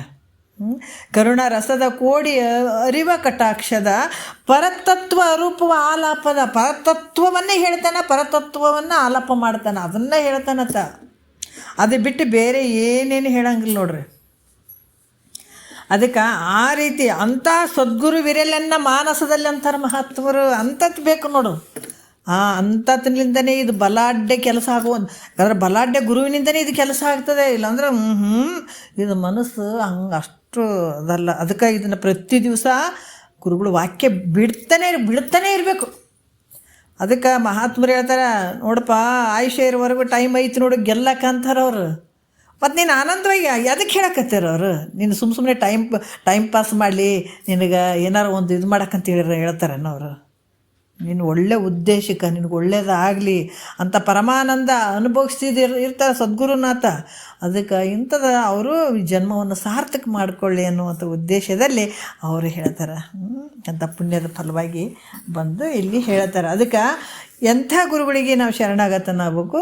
ಶ್ರೋತ್ರಿಯ ಬ್ರಹ್ಮನಿಷ್ಠ ಸದ್ಗುರುಗಳಿಗೆ ಮತ್ತು ಸತ್ಶಾಸ್ತ್ರಗಳಿಗೆ, ಸತ್ಯ ವಸ್ತುವನ್ನು ತಿಳಿಸುವಂಥ ಸತ್ಶಾಸ್ತ್ರಗಳು, ಉಪನಿಷತ್ತುಗಳು ಇವೆಲ್ಲವಕ್ಕೆ ಶರಣು ಹೋಗಿ ತನ್ನ ನಿಜ ಸುಖವನ್ನು ತಿಳ್ಕೊಂಡು, ತನ್ನ ನಿಜ ಸುಖ ಏನದ ಅದು ತಿಳ್ಕೊಳ್ಳುವಂಥದ್ದು. ಅದು ಆಗದೆ ಇದ್ರೆ ನೋಡ್ರಿ, ಅದು ನಮ್ಗೆ ತಲೆಗೆ ಹೋಗೋಲ್ದ್ರಿ. ಅದು ಯಾಕೋ ಆಗೋವಲ್ದ್ರಿ ಅಂತಂದ್ರೆ ಅಟ್ಲೀಸ್ಟ್ ಪರಮಾತ್ಮನ ಭಕ್ತಿಯನ್ನು ಅನನ್ಯ ಪ್ರೇಮದಿಂದ ಮಾಡು ಅಂತ ಹೇಳ್ತಾರೆ ಅವರು. ಅದನ್ನು ಭಕ್ತಿಯನ್ನಾದ್ರೂ ಮಾಡಿ ನಿನ್ನ ಮುಕ್ತಿ ಅನ್ನೋದ್ರ ಒಂದು, ಆ ಭಕ್ತಿಯಿಂದ ನಿನಗೆ ಮುಕ್ತಿ ಅನ್ನುವಂಥದ್ದಕ್ಕೆ ಹೋಗೋಕ್ಕೆ ದಾರಿ ಸಿಗ್ತದೆ. ಅದು ಕೂಡ ನಿನಗೆ ಆಗದೇ ಇದ್ರೆ ನೋಡ್ರಿ, ಒಂದಷ್ಟು ಸ್ಟೆಪ್ಪುಗಳು ಅದಾವು ಭಾಳಷ್ಟು. ಈಗ ಕರ್ಮಕ್ಕಿಂತ ಮೇಲ್ಗಡೆದು ಯಾವುದು? ಉಪಾಸನೆ. ಅದಕ್ಕಿಂತ ಮೇಲ್ಮಟ್ಟದ್ದು ಯಾವುದು? ಜ್ಞಾನ ಅಲ್ಲ. ಅದಕ್ಕೆ ವೇದಗಳಲ್ಲಿ ಏನು ಹೇಳಿದ್ರು? ಕರ್ಮ ಕಂಡ, ಉಪಾಸನೆ ಕಂಡ, ಜ್ಞಾನ ಕಂಡ. ಈ ಶರೀರ ಐತೆ, ಈ ಒಂದು ನಡು ಐತಲ್ಲ, ಈ ಸೊಂಟ ಐತಲ್ಲ, ಇದ್ರ ಕೆಳಗಡೆದು ಕರ್ಮ, ಈ ಹೊಟ್ಟೆಯ ಭಾಗ ಉಪಾಸನೆ, ಈ ತಲೆ ಭಾಗ ಶಿರೋ ಭಾಗ ಜ್ಞಾನ. ಹಿಂಗೆ ತಲೆ ಭಾಗ ಭಾಳ ಶ್ರೇಷ್ಠ ಅಂದ್ಕೋತೀವಿಲ್ಲ. ಆದ್ರೆ ಇಲ್ಲಿ ಕೂಡ ಏನು ಹೇಳ್ತಾರೆ ಅಂತಂದ್ರೆ, ನಮ್ಗೆ ನೋಡ್ರಪ್ಪ, ಗುರು ಮುಖಾಂತರ ಹೋಗಿ ಗುರುಗಳಿಗೆ ಶರಣಾಗತನಾಗಿ ಶ್ರವಣ ಮನನ ನಿಧ್ಯಾಸ ನಮಗೆ ಮಾಡಿ ನಿಜ ಸುಖವನ್ನು ಹೊಂದಕ್ಕೆ ಆಗಂಗಿಲ್ಲ. ಮತ್ತು ಗುರುಗಳು ಹೇಳ್ತಾರೆ ಆಗಂಗಿಲ್ಲ ತಂಗ ಸಾಯ್ಬೇಡಪ್ಪ, ನೀನೇ ನಷ್ಟ ಮಾಡ್ಕೋತಿದ್ದೆ ನೋಡು. ಎಷ್ಟು ಪ್ರೀತಿಲಿಂದ ಹೇಳ್ತಾರೆ ರೀ ಗುರುಗಳು, ಕರುಣೆಯಿಂದ ಹೇಳಕತ್ತಾರೆ ನೋಡು. ಹಂಗೆ ಸಾಯಕ್ಕೆ ಹೋಗ್ಬೇಡ. ಮತ್ತು ಪರಮಾತ್ಮನಲ್ಲಿ ಅನನ್ಯ ಪ್ರೇಮ ಲಕ್ಷಣದಿಂದ ಕೂಡಿದಂಥ ಭಕ್ತಿಯನ್ನಾರ ಮಾಡು ಅಂತಾರೆ ಅವರು. ಯಾಕಂದ್ರೆ ನಿನಗೆ ಮುಂದೆ ಒಳ್ಳೇದಾಗ್ತದೆ, ನಿನಗೆ ದಾರಿ ಸಿಗ್ತದೆ ಮುಂದೆ. ಅದಕ್ಕೆ ಆಧಾರ ಮಾಡು. ಮತ್ತು ನನಗೆ ಅದನ್ನೂ ಮಾಡೋಕ್ಕಾಗಂಗಿಲ್ಲ ರೀ, ಏನು ಮಾಡೋದು? ಭಕ್ತಿ ಮಾಡೋಕ್ಕೂ ಆಗಂಗಿಲ್ಲ ನನಗಂದ್ರೆ ಮತ್ತು ಹಂಗೂ ಸಾಯಬೇಡ. ಇನ್ನೊಂದು ದಾರಿ ಹೇಳ್ತಾರೆ ಅವರು, ಏನು? ದಾನ, ಪರೋಪಕಾರ, ಯಜ್ಞ ಯಾಗದಿಗಳನ್ನು, ಜಪ ತಪಗಳನ್ನು, ಈ ಕರ್ಮಗಳನ್ನು ಇದರ ಮಾಡು. ಮಾಡಿ ಪರಲೋಕದಲ್ಲಿ ಮತ್ತು ಮುಂದಿನ ಜನ್ಮಗಳಲ್ಲಿ ಆದರೂ ಕೂಡ ನಿನಗೆ ಒಳ್ಳೆಯದಾಗ್ತದೆ. ಇದಾರ ಮಾಡಿ, ಅಟ್ಲೀಸ್ಟ್ ದಾನ ಧರ್ಮ ಮಾಡು, ಪರೋಪಕಾರ ಮಾಡು, ಇಂಥವರ ಮಾಡಪ್ಪ. ಮಾಡಿ ಮುಂದಿನ ಜನ್ಮಗಳಲ್ಲಿ ಒಂದು ಸ್ವಲ್ಪ ಸುಖ ಆಗ್ತದೆ ನಿನಗೆ. ಇದಾರ ಮಾಡ್ಕೊ. ಅದಕ್ಕೆ ಇವುಗಳಲ್ಲಿ ಯಾವುದೂ ನಮ್ಮ ಕಡೆಯಿಂದ ಆಗೋದಿಲ್ಲ. ಏನು ಹೇಳ್ತಾ ಇದ್ದಾರ? ಇದು ಯಾವುದು ನಮ್ಮ ಕಡೆಯಿಂದ ಆಗೋದಿಲ್ಲ ಅಂತಂದ್ರೆ ಮೋಕ್ಷ ಅನ್ನುವಂಥ ಸ್ತ್ರೀಯಳ ಪ್ರೇಮ ಶ್ರೇಷ್ಠವಾಗಿರುವಂಥದ್ದು. ಅದನ್ನು ಯುಕ್ತಿಯನ್ನು ಅರಿತು ಆಕೆಯನ್ನು ಕೂಡುವವರಿಗೆ ಆಗ್ತದ ಹೊರತಾಗಿ ಇದು ಸುಮ್ಮನೆ ಆಗಲಿ ಇದನ್ನೂ ಆಗಂಗಿಲ್ಲ ಅಂತಂದರೆ ಇಂಥ ಮುಕ್ತಿ ಆಗೋಕ್ಕೆ ಸಾಧ್ಯ ಆಗಂಗಿಲ್ಲ. ಈ ರೀತಿಯಾಗಿ ಇದನ್ನು ತಿಳ್ಕೊಂಡು ಮೋಕ್ಷವನ್ನು ಪಡ್ಕೊಳ್ಬೇಕನ್ನುವಂಥ ಭಾವ ಆಗ್ತದೆ ಅನ್ನಂದ್ರೆ ಆಗಂಗಿಲ್ಲ. ಇದು ಯಾವುದು ಮಾಡೋಕ್ಕಾಗಂಗಿಲ್ಲ ಅಂದ್ರೆ ಆಗಂಗಿಲ್ಲ. ಇದು ನಮಗೆ ಮುಕ್ತಿ ಬೇಕಾಗ್ಯದ, ನಮಗೆ ಆನಂದ ಬೇಕಾಗ್ಯದ, ಸುಖ ಬೇಕಾಗ್ಯದ ಅಂದಾಗ ಅಟ್ಲೀಸ್ಟ್ ಈ ಮ್ಯಾಲೆ ಹೇಳಿದ್ರಲ್ಲ ಆ ಪ್ರಕಾರ ಭಕ್ತಿಯರ ಮಾಡು, ದಾನ ಧರ್ಮವರ ಮಾಡು. ಯಾಕಂದರೆ ಈ ದಾನ ಧರ್ಮ ಅದು ಮಾಡಿದ್ರೆ ಒಮ್ಮೆಲೆ ಮುಕ್ತಿ ಆಗ್ತದಂತಲ್ಲ, ಮತ್ತು ಮುಂದೆ ಸ್ವಲ್ಪ ದಾರಿ ಸಿಗ್ತದೆ. ಅದಲ್ಲ, ದಾರಿ ಸಿಕ್ಕು ಅಲ್ಲಿ ಏನಾಗ್ತದಪ್ಪ ಅಂತಂದ್ರೆ ಭಕ್ತಿ ಮಾಡೋಕ್ಕೆ ಮನಸ್ಸು ಬರ್ತದೆ. ಅದಕ್ಕೆ ಒಂದೊಂದು ಸ್ಟೆಪ್ಗಳಿವು. ಈಗ ನಾವಿಲ್ಲಿ ಕುಂತು ಕೇಳೋಕೆ ನಮಗೆ ಭಾಳ ಮನಸ್ಸು ಬರ್ತಂದ್ರೆ ಹಿಂದೆ ಭಾಳ ಮಾಡೀವಿ ನಾವು. ಭಾಳ ಮಾಡಿದದಕ್ಕಾಗಿ ಆ ಮನಸ್ಥಿತಿಯ ಸಂಸ್ಕಾರ ಇಲ್ಲಿ ತಂದು ಕುಂದಿರ್ಸ್ಯದ ನಮ್ಗೆ.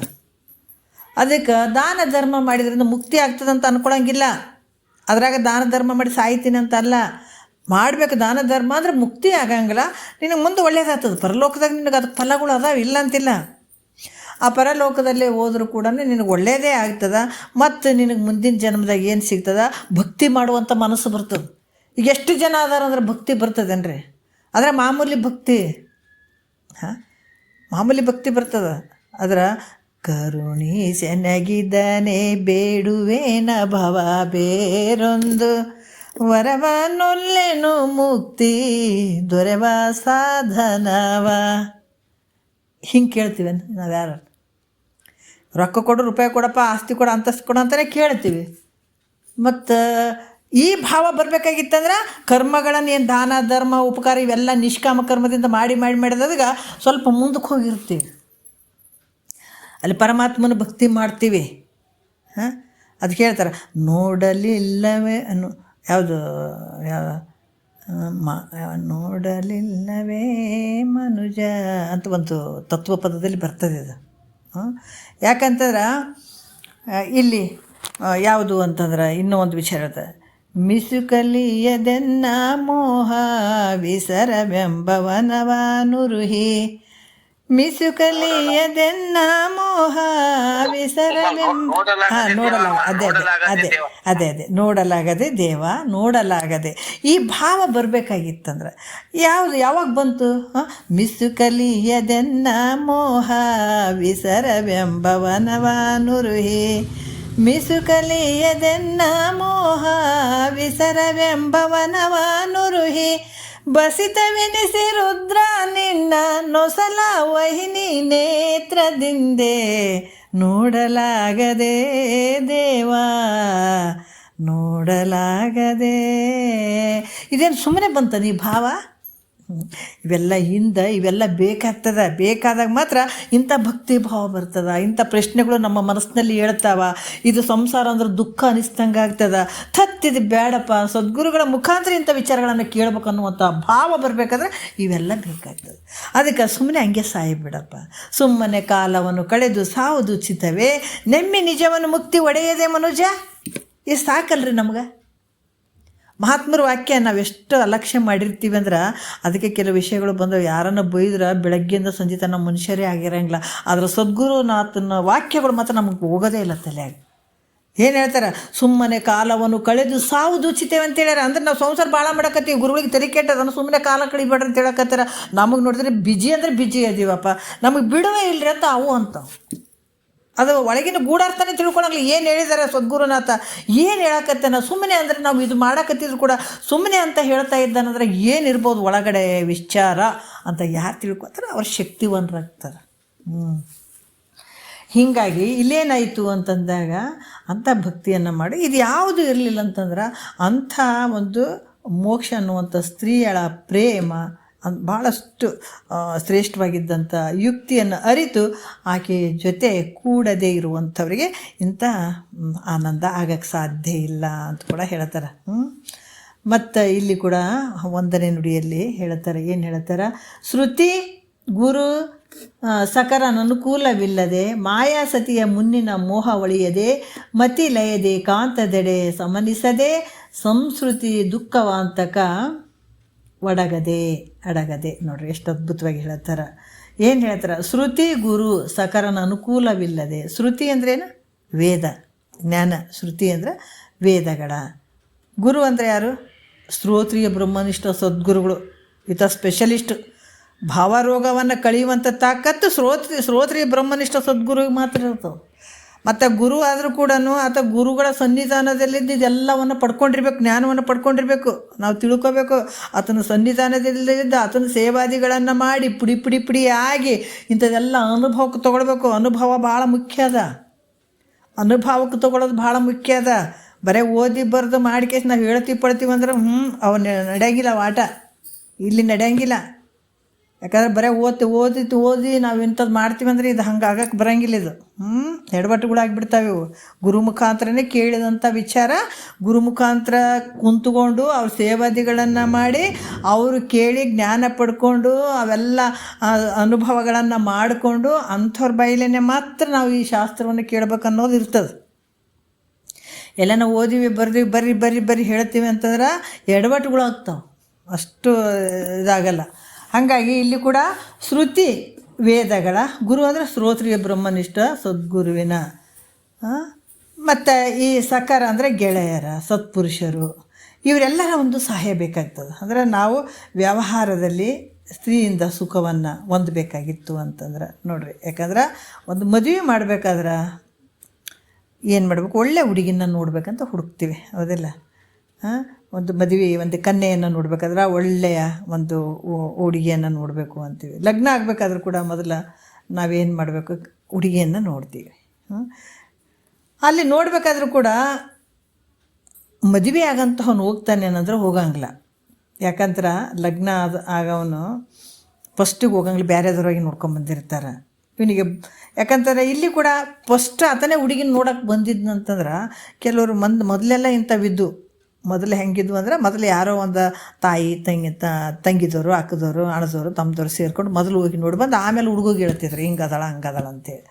ಅದಕ್ಕೆ ಈತನೇ ನೋಡಕ್ಕೆ ಹೋದ್ನಂದ್ರೆ ಅಯ್ಯ ಮದುವೆಯಾಗ ಅವನೇ ಬಂದಾನ, ಇವ್ರಿಗೆ ಯಾರು ಬಂದು ಬೆಳಗಿಲ್ಲ ನೀತು ಒಬ್ಬವನೇ ಬಂದಾನಲ್ಲ ಅಂತಾರೆ ಕೇಳಾರ. ಅಲ್ಲ ಆತನ ಜೊತೆ ಮತ್ತು ಯಾರನ್ನು ಬರ್ತಿದ್ರೆ ಅಥವಾ ಒಬ್ಬ ಬಂದಾನಲ್ಲ ಮತ್ತು ಬಂದು ಬೆಳಗದವ್ರು ಅದರ ಇಲ್ಲ ಆತಗ ಅಂತ ಈ ರೀತಿ. ಅದಕ್ಕೆ ಗುರು ಹಿರಿಯರು ಯಾರನ್ನಾದರೂ ಈತ ಜೊತೆಗೆ ಕಳಿಸ್ಬೋದಾಗಿತ್ತಲ್ಲ, ಯಾರಾದರೂ ಬರಬೇಕಾಗಿತ್ತು ಆತನ ಜೊತೆ. ಯಾರು ಬಂದಿಲ್ಲ ಅಂದ್ರೆ ಆತನ ಗುರು ಹಿರಿಯರ ಒಂದು ಅನುಕೂಲ ಐತೆ ಇಲ್ಲ ಆತಗ, ಹೆಂಗದನೋ ಹೆಂಗಿಲ್ಲ ಹುಡುಗ ಅನ್ನುವಂಥ ಸಂಶಯಗಳು ಬರ್ತಾವೆ. ಅದರಿಂದ ಇವನಲ್ಲಿ ಯಾವುದಾದ್ರೂ ಒಂದು ದೋಷ ಇರಲಿಕ್ಕೆ ಬೇಕು. ಯಾಕಂದ್ರೆ ಅವ್ನು ಚಲೋ ಅದಾನೆ ಇಲ್ಲ ಮನ್ಯಾಗ, ಹೆಂಗೆ ಅದಾನ, ಅದಕ್ಕೆ ಯಾರು ದೊಡ್ಡವರು ಬಂದಿಲ್ಲ ಅಂತನ್ನುವಂಥ ವಿಚಾರ ಅಲ್ಲಿ ಬರ್ತದೆ. ಅದಕ್ಕೆ ಕನ್ಯೆ ಕೊಡಬೇಕಾದ್ರೂ ಕೂಡ ಗುರು ಹಿರಿಯರು ಮತ್ತು ಮಿತ್ರರು ಬಂಧು ಬಳಗದವರು ಇವರೆಲ್ಲರ ಅನುಕೂಲ ಬೇಕಾಗ್ತದೆ. ಅದ್ರಂಗೆ ಇಲ್ಲಿ ಮೋಕ್ಷಾಂಗನೆಯನ್ನು ಲಗ್ನ ಆಗಬೇಕಾದ್ರೆ ಮೊದಲು ಅರ್ಥ ಆಯ್ತಲ್ಲ, ಮೊದಲು ಯಾರ ಒಂದು ನಮ್ಗೆ ಆಶೀರ್ವಾದ ಬೇಕು, ಯಾರ್ದು ಬೇಕಂದ್ರೆ ಮದುವೆಗಿಂತ ಮುಂಚೆ ಮತ್ತು ಗುರು ಹಿರಿಯರು ಮನೆಗೆ ಯಾರಾದರೂ ಹೋದ್ರೆ ಇಲ್ಲ ಪರವಾಗಿಲ್ಲಪ್ಪ ಅವರೆಲ್ಲರೂ ಬಂದಾರ ಒಳ್ಳೆಯವನೇ ಅದಾನ ಅಂತ ಹಂಗೆ ತಿಳ್ಕೊತಾರೆ ಅವರು. ಆದರೆ ಇಲ್ಲಿ ಕೂಡ ಮೋಕ್ಷಾಂಗನೆಯನ್ನು ನಾವು ಲಗ್ನ ಆಗಬೇಕಾಗಿತ್ತಂದ್ರೆ ಮೊದಲು ಯಾರಿಗೆ ನಾವು ಇದು ಮಾಡಬೇಕಂದಾಗ ಶ್ರುತಿ ಗುರುಗಳು ಅನ್ನುವಂಥದ್ದು. ಶ್ರುತಿ ಮತ್ತು ಗುರುಗಳು, ಶ್ರೋತ್ರಿಯ ಬ್ರಹ್ಮನಿಷ್ಠ ಸದ್ಗುರುಗಳು ಮತ್ತು ಗೆಳೆಯರಂದರೆ ಸತ್ಪುರುಷರು, ಇವರ ಅನುಕೂಲ ಬೇಕಾಗ್ತದೆ.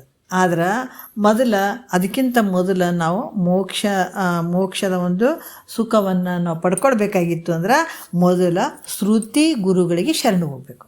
ಫಸ್ಟ್ ನಮಗಂಥ ಜನ್ಮವನ್ನು ಸಾರ್ಥಕ ಮಾಡ್ಕೊಳ್ಬೇಕಪ್ಪ ಅಂತಂದ್ರೆ ನೋಡಿರಿ ಎಂಥ ಒಂದು ಅದ್ಭುತ. ನಿನ್ನೆ ವಿಷಯದಲ್ಲಿ ಕೆಲವು ವಿಷಯಗಳು ಬಂದವು. ನಾವು ಸಂಸಾರದಲ್ಲಿ ಇದ್ದರೂ ಕೂಡ ಇದನ್ನು ಪಡ್ಕೊಳಕ್ಕೆ ಸಾಧ್ಯ ಆಗ್ತದೆ. ಹೆಂಗಾಗ್ತದಂದ್ರೆ ಕೆಲವು ಪ್ರಶ್ನೆ ಕೇಳಿದ್ರು ಅವರು, ನೀವು ಕೇಳಿರ್ತೀರಿ. ಯಾಕಂದ್ರೆ ಸಂಸಾರ ಮತ್ತು ಇದು ಒಂದು ಮೋಕ್ಷವನ್ನು ಪಡ್ಕೊಳಕ್ಕೆ ಹೆಂಗಾಗ್ತದೆ ರೀ, ಸಂಸಾರ ದುಃಖನೇ ನಮಗೆ ಜೀವ ತಿನ್ನಕತ್ತದ ಕುಂತು ಕೇಳಿದ್ರು ಕೂಡ ಅವೇ ತಲೆ ತಿಂತಾವಂದಾಗ ಗುರುವಾಕ್ಯ ನಮ್ಮ ತಲೆಗೆ ಹೆಂಗೆ ಹೋಗ್ತಂದ್ರೆ ಆಗ್ತದಂತ ಹೇಳ್ತಾರೆ ಅವರು. ಮನಸ್ಸೊಂದು ಈ ಕಡೆ ಇಡು, ಇರಲಿ ಪ್ರಾರಬ್ಧ ಕರ್ಮ ಏನಿರ್ತದೆ ಇರಲಿ, ಚಿಂತನೆ ಮಾಡೋಕೆ ಹೋಗಬೇಡ. ನೀನು ಸುಖ ಬಂದದಂತೂ ಅದರಲ್ಲಿ ಮುಳುಗಬೇಡ, ದುಃಖ ಬಂದದಂತೂ ಅದರಲ್ಲೇ ಕುಂದ್ರಬೇಡ. ಸುಖ ದುಃಖ ಹಗಲಿ ರಾತ್ರಿ ಇದ್ದಂಗೆ ಬರ್ತಾವ ಹೋಗ್ತಾವ. ಅದಕ್ಕೆ ಅವರು ಒಂದು ಮಾತು ಅದ್ಭುತವಾಗಿ ಹೇಳ್ತಾರೆ ಅವರು.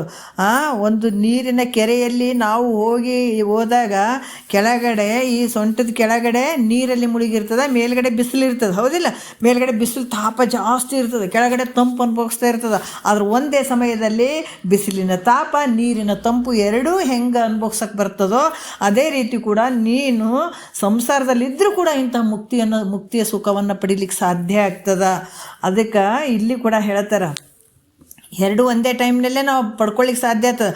ಆದ್ರೆ ಪ್ರಾರಬ್ಧ ಕರ್ಮದಲ್ಲಿ ನಿನಗೆ ಎಷ್ಟೇ ದುಃಖ ಇದ್ದರೂ ಕೂಡ, ಈ ಸಂಸಾರದ ದುಃಖ ಎಷ್ಟೇ ಇದ್ದರೂ ಕೂಡ ಅದು ನಿನಗೆ ಬಡಿಯೋಂಗಿಲ್ಲ, ತಾಗಂಗಿಲ್ಲ. ದುಃಖ ನಿನಗೆ ಟಚ್ ಆಗಂಗಿಲ್ಲ. ಯಾಕಂತಂದ್ರೆ ಅವು ಏನು ಮಾಡೋಕ್ಕೆ ಸಾಧ್ಯ ಇಲ್ಲ. ಇಂಥ ಜ್ಞಾನವನ್ನು ತಿಳ್ಕೊಬೇಕಂತ ಇದೇ ಮಾರ್ಗದಲ್ಲಿ ಹೋಗ್ತಾ ಇದ್ದಾಗ ಅದು ನಿನಗೇನು ಮಾಡೋಕ್ಕಾಗಂಗಿಲ್ಲ. ಅಷ್ಟೊಂದು ಶಕ್ತಿ ತಾಕತ್ತು ಇದಕ್ಕೆ ಬರ್ತದೆ ನೋಡ್ರಿ ಜ್ಞಾನಕ್ಕೆ. ಹಂಗಾಗಿ ಇಂಥ ಒಂದು ಮುಕ್ತಿಯನ್ನು ಪಡ್ಕೊಳ್ಬೇಕಾಗಿತ್ತಪ್ಪ ಅಂದ್ರೆ ಯಾರಿಗೆ ಶರಣ ಹೋಗ್ಬೇಕಂದ್ರೆ ಗುರುಗಳಿಗೆ. ನಮಗೆ ಬರಬೇಕು. ಸಿದ್ಧಾರೂಢರಿಗೆ ಆ ಪ್ರಪಂಚ ಪ್ರಳಯ ಆಗ್ತದೆ, ಒಂದಲ್ಲ ಒಂದು ಸಲ ನಾಶ ಆಗ್ತದೆ, ಈ ಜಗತ್ತು ಮಿಥ್ಯೆ ಅದಂದ್ಗಾನೆ ಈ ಜಗತ್ತು ಮಿಥ್ಯೆ ಅಂದ್ರೆ ಇದ್ರ ಜೊತೆ ಯಾಕೆ ಗುದ್ದಾಡ್ಬೇಕು? ಇದು ಒಂದಲ್ದು ಒಂದು ಸಲ ನಾಶ ಆಗುವಂಥದ್ದು, ಇದ್ರ ಜೊತೆ ಯಾರು ಒದ್ದಾಡಬೇಕು?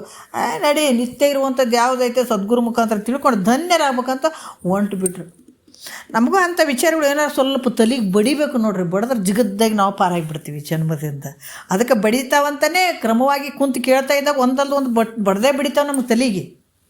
ಬಡಿಯಂಗಿಲ್ಲ ಅಂತಲ್ಲ, ಈಗ ಪ್ರತಿ ದಿವಸ ಕೇಳ್ತೀವಂದ್ರೆ ನಮಗೆ ತಲೆಗೆ ಬಡಿಬಾರ್ದಂದ್ರೆ ಅವು ಇಟ್ಟು ಬಡಿತಾನೇ ಇರ್ತಾವೆ. ಮತ್ತು ಒಂದು ಮೂರ್ತಿ ಆಗ್ಬೇಕಾದ್ರೆ ತಲೆಗೆ ಬಡ್ದು ಅದು ಕಲ್ಲಿಗೆ ಬಡ್ದು ಒಂದು ಸುಂದರವಾದಂಥ ಮೂರ್ತಿ ಆಗ್ತದೆ. ಇದೇ ರೀತಿ ಕೂಡ ಇಲ್ಲೇನು ನಾವು ಕುಂತು ಗುರುವಾಕ್ಯವನ್ನು ಕೇಳ್ತೀವಿ, ಕೇಳ್ತಾ ಅದು ಅಂಕ ಡೊಂಕ ಎಲ್ಲ ಸರಿ ಮಾಡ್ತಾ ಇರ್ತದೆ. ಅದು ನಮಗೆ ಗೊತ್ತಾಗಂಗಿಲ್ಲ ಅಷ್ಟೇ, ಎಲ್ಲ ನಮ್ಗೆ ಅದು ಕೆಲಸ ಮಾಡ್ತಿರ್ತದೆ. ಅದು ಅಷ್ಟು ಶಕ್ತಿ ಅದು ಇದರಲ್ಲಿ. ಅದಕ್ಕೆ ಸುಮ್ಮನೆ ಕಾಲವನ್ನು ಸುಮ್ಮನೆ ಕುಂತು ಅಲ್ಲಿ ಕುಂತು ಕಾಲ ಕಳಿಬಾರ್ದು, ಗುರುವಾಕ್ಯವನ್ನು ತಪ್ಪಿಸ್ಕೊಳ್ಬಾರ್ದು. ಎಲ್ಲೇ ಆಗಲಿ ಎಲ್ಲಿ ತತ್ವವನ್ನು ಇರ್ತದೆ ಅದನ್ನು ನಾವು ಪಡ್ಕೊಳ್ಬೇಕಾಗ್ತದೆ. ಅದು ಕ್ರಮವಾಗಿ ಇರುವಂಥದ್ದು ಭಾಳ ಮುಖ್ಯ.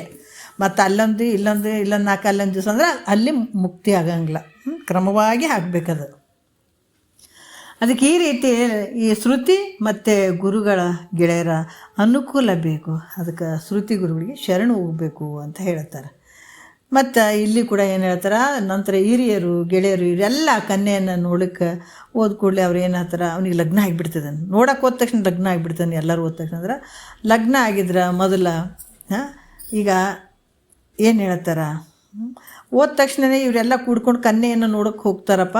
ಅಲ್ಲಿ ಮೊದಲು ಇವನಿಗೆ ಲಗ್ನ ಆಗಿತ್ತೇನೋ, ಅವರೆಲ್ಲರೂ ಹೋಗಿರ್ತಾರಲ್ಲ, ಹೋದ್ಮೇಲೆ ವಿಚಾರ ಮಾಡ್ತಾರೆ, ಇದಕ್ಕೆ ಮೊದಲು ಏನಾರು ಲಗ್ನ ಆಗ್ತದೋ ಆಗಿತ್ತೋ ಏನು ಮಾಡಿತ್ತೋ, ಅಥವಾ ಮತ್ತು ಲಗ್ನ ಆಗಿತ್ತು ಅಂತಂದ್ರೆ ಮೊದಲನೇ ಹೆಂಡತಿ ಅದಳೋ ಸತ್ತಾಳೋ ಇಂಥವೆಲ್ಲ ವಿಚಾರ ಮಾಡ್ತಾರಲ್ಲ. ಮೊದಲು ಮದುವೆ ಆಗ್ಯದೋ ಹೆಂಗಾಗ್ಯದ, ಹುಡುಗ ಹೆಂಗದಾನ, ಮತ್ತು ಆತ ಹೊರಗಡೆ ಹೆಂಗದಾನ, ಏನೇನು ಚಟಗಳು ಅದಾವ ಆತಗ, ಕುಡಿತನೋ ಅಥವಾ ಪರಸ್ತ್ರೀ ಸಂಘ ಐತೋ ಹೆಂಗೋ, ಇವೆಲ್ಲ ವಿಚಾರ ಮಾಡ್ತಾರಿಲ್ಲ. ಕೊಡಬೇಕಾದಾಗ ಹುಡುಗಿ ಕೊಡಬೇಕಾದಾಗ ಇವೆಲ್ಲ ವಿಚಾರ ಮಾಡ್ತಾರವ್ರು. ಅದಕ್ಕೆ ಏನಾರ ಒಂದು ವೇಳೆ ಈತಗೆ ಕೆಟ್ಟ ಅಭ್ಯಾಸಗಳಿದ್ದು, ಬೇರೆ ಪರಸ್ತ್ರೀದಾಗಿರ್ಬೋದು, ಕುಡ್ತದ್ದಿರ್ಬೋದು, ಏನಾರ ಒಂದು ಕೆಟ್ಟ ಚಟಗಳಿದ್ವು ಅಂದ್ರೆ ನಾವು ಕೊಡಂಗಿಲ್ಲಪ್ಪ ಅಂತಾರೆ, ಕನ್ಯೆಯನ್ನು ಕೊಡಂಗಿಲ್ಲ ಅಂತಾರೆ. ಹಾಗೆ ಮೋಕ್ಷ ಅನ್ನುವಂಥ ಕನ್ಯೆಯನ್ನು ಮದುವೆ ಆಗ್ಬೇಕಾದ್ರೆ ಶ್ರುತಿ ಗುರುಗಳ ಅನುಕೂಲವೇನೋ ಆಗ್ಯದ, ಹೌದಲ್ಲ, ಅನುಕೂಲ ಆಗ್ಯದ. ಆದ್ರೆ ಅವರು ಹೆಂಡತಿ ಮಕ್ಕಳು ಏನು ಈ ಮುಕ್ತಿ ಅನ್ನುವಂಥ ಅಂಗನೇ ಸ್ತ್ರೀ ಒಲಿಬೇಕಾಗಿತ್ತು ಅಂತಂದ್ರೆ ಇಲ್ಲೇನು ಶ್ರುತಿ ಗುರುಗಳ ಒಂದು ಅನುಕೂಲ ಆಗ್ಯದ, ಇಲ್ಲ ಅಂತಿಲ್ಲ. ಆಮೇಲೆ ಸ್ತ್ರೀ ಪುತ್ರ ಧನ ಕನಕ ಇವೆಲ್ಲಗಳು ಮಾಯದಿಂದ ಕೂಡಿದಂಥವು,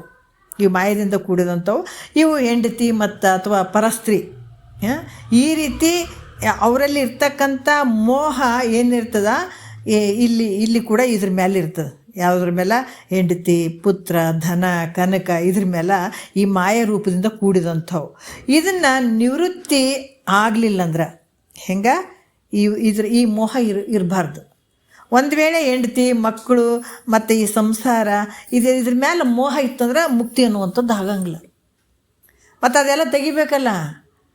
ಹೆಂಗೆ ಒಬ್ಬ ಹೆಂಡತಿಗೆ ಏನಂದ್ರೆ ಒಬ್ಬ ಹುಡುಗಗ ಪರಸ್ತ್ರೀದು ಕುಡಿತದ್ದು ಹೊರಗಿನ ಚಟಗಳು ಅಂಥವು ಏನೂ ಇರಬಾರ್ದು. ಅಂಥ ಹುಡುಗಗೆ ನಾವು ಹೆಣ್ಣನ್ನು ಕೊಡ್ತೀವಿ ಹೆಂಗೋ ಅದೇ ರೀತಿ ಕೂಡ ಇಲ್ಲಿ ಈತ ಮಾಯ ಅನ್ನುವಂಥದ್ದು ಮುಕ್ತಿಯನ್ನು ಪಡ್ಕೊಳ್ಬೇಕಾಗಿತ್ತಂದ್ರೆ ಈ ಒಂದು ಧನ ಕನಕ ಹೆಂಡತಿ ಮಕ್ಕಳು ಇವೆಲ್ಲವುಗಳಲ್ಲಿ ಮೋಹ ಇರಬಾರ್ದು.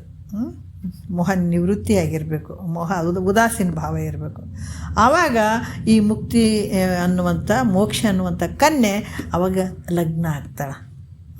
ಇಲ್ಲಾಂದ್ರೆ ಇದ್ರ ಮೇಲೆ ಮೋಹ ಇತ್ತು ಅಂತಂದ್ರೆ ಅದು ಯಾಕಂದ್ರೆ ಪರಸಂಗ ಮಾಡ್ದಂಗೆ, ಅದು ಪರಸ್ತ್ರೀ ಸಂಘ ಮಾಡ್ದಂಗೆ. ಯಾಕಂದರೆ ಈ ಮೋಹ ಅನ್ನುವಂಥದ್ದು ಹೆಂಡತಿ ಪರಸ್ತ್ರೀ ಇದ್ದಂಗೆ ಅದು. ಹಾಗಾಗಿ ಅದು ಇತ್ತಂದ್ರೆ ಮೋಕ್ಷ ಆಗಂಗಿಲ್ಲ. ಇಂಥ ಒಂದು ಮೋಹ ಯಾವುದ್ರ ಮೇಲೆ ಮೋಹ ಇರಬಾರ್ದು. ಜಗತ್ತಿನ ವಿಷಯಾದಿಗಳ ಕಡೆ ಭಾವ ಇರಬಾರ್ದು, ಅದ್ರ ಮೇಲೆ ಮೋಹ ಇರಬಾರ್ದು. ಯಾವಾಗ ಆ ಮೋಹದಿಂದ ನಿವೃತ್ತಿ ಆಗ್ತಿದೆ ಈಕಿ ಕೈ ಹಿಡಿತಾಳೇನೆ. ಈ ಮುಕ್ತಿ ಅನ್ನುವಂಥ ಸ್ತ್ರೀ ನಿನಗೆ ಕೈ ಹಿಡಿತಾಳೆ, ಬಿಡಂಗಿಲ್ಲ. ಅದಕ್ಕೆ ನೋಡ್ರಿ ಭಾಳಷ್ಟು ಅನುಕೂಲ ಅದಾವ. ಆಯುಷ್ಯ ಐತೆ, ಭಾಳ ಟೈಮ್ ಆಯುಷ್ಯ ಇರೋ ಮಟ್ಟ ಟೈಮ್ ಐತ್ರಿ. ಬಡ್ದಾಡ್ರಿ ಎದಕ್ಕೆ ಬಡ್ದಾಡ್ರಿ? ಈ ಜನ್ಮವನ್ನು ಸಾರ್ಥಕ ಮಾಡ್ಕೊಳ್ಳಿಕ್ಕೆ ಬಡ್ದಾಡ್ರಿ ಅಂತ ಮಾತ್ಮತಿಗೆ ಹೇಳ್ತಿದ್ರು. ನಾನು ಕೂಡ ಅದನ್ನು ಹೇಳುತ್ತೇನೆ. ಹಾಗಾಗಿ ಗುರುವಾಕ್ಯವನ್ನು ಎಷ್ಟು ಸಾಧ್ಯ ಆಗ್ತದೆ, ಒಂದು 50 ನುಡಿಗಳಲ್ಲಿ ಆ ಶಬ್ದಗಳಲ್ಲಿ ಒಂದು ಶಬ್ದ ನಮಗೆ ತಲೆ ಬಿಡಿದ್ರೆ ನಾವು ಪ್ರತಿನಿತ್ಯ ಧನ್ಯರಾಗ್ತೀವಿ. ಹಾಗಾಗಿ ಇಲ್ಲಿ ಕೂಡ ಭಾಳಷ್ಟು ವಿಚಾರಗಳನ್ನು ಅವ್ರು ಹೇಳ್ತಾ ಬರ್ತಾರೆ. ಅದಕ್ಕೆ ಜನಕಂಜಿ ಜೀವನ ಮನಕಂಜಿ ಶಿವಧ್ಯಾನ ಅನುದಿನ ನೀನು ಪಾವನ. ಜನಕಂಜಿ ಜೀವನ ಮನಕಂಜಿ ಶಿವಧ್ಯಾನ ಅನುದಿನ ನೀನು ಪಾವನ ಅಂತ ಹೇಳ್ತಾರೆ. ಪ್ರತಿ ದಿವಸ ನಮಗಿಂಥ ವಿಚಾರಗಳು ಒಂದೊಂದೊಂದೊಂದು ನಮ್ಗೆ ಹತ್ತಿದ್ವು ಅಂತಂದ್ರೆ ಪ್ರತಿನಿತ್ಯ ಆ ಜ್ಞಾನ ವೃದ್ಧಿ ಆಗ್ತಾ ಹೋಗ್ತದೆ. ಗುರುನಾಥ ಕೊಟ್ಟಂಥದ್ದು ವೃದ್ಧಿ ಆಗ್ತಾ ಹೋಗ್ತದೆ. ಅದರ ಆನಂದ ಆಮೇಲೆ ಇದ್ರ ಫಲ ಸಿಗ್ತದೆ. ಅದನ್ನೆಲ್ಲ ನಾವು ಮಾಡ್ಕೊಳ್ತಾ ಇದ್ದೀವಿ. ನಾವೆಲ್ಲರೂ ಧನ್ಯರು. ಮತ್ತು ಮುಂದಿನ ವಿಚಾರ ನೋಡೋಣ. ಒಂದೆರಡು ಮಾತು ಗುರುಗಳ ಪಾದಕ್ಕೆ ಅರ್ಪಿಸಿ ಹರವು.